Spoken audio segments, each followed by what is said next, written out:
আমি কবি নই, শব্দ শ্রমিক। শব্দের লাল হাতুড়ি পেটাই ভুল বোধে, ভুল চেতনায়, হৃদয়ের কালো বেদনায়। করি পাথরের মতো চূর্ণ, ছিঁড়ি পরাণ সে ভুলে পূর্ণ।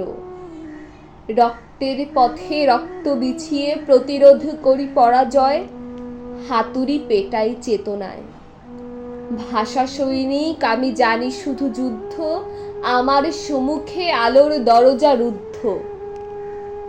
তাই বারুদে সাজাই কোমল বর্ণমালা, তাই শব্দে শানিত আণবিক বিষজ্বালা।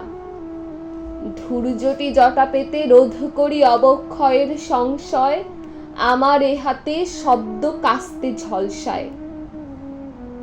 ভাষার কিষান চোখ মেলে চেয়ে দেখি, চারিপাশে ঘোর অসম জীবন, সভ্য পোশাকে পাশবিক বন।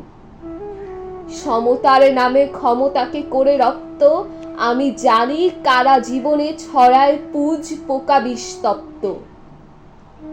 জানি আমাদের কারা ধুতুরার ফুলে অন্ধ করেছে অবেলায়, ছুঁড়ে দিয়ে গেছে নষ্ট নগ্ন বেদনায়। আমি সেই পোড়া ভিত ভেঙে জেগে উঠেছি জীবনে, আমি সেই কালো ঘোড়ার লাগাম ধরে আছি টেনে। বুকের ভাষাকে সাজিয়ে রণের শয্যায়, আমি বুনে দেই শব্দ প্রেরণা মানুষের লহু মজ্জায়।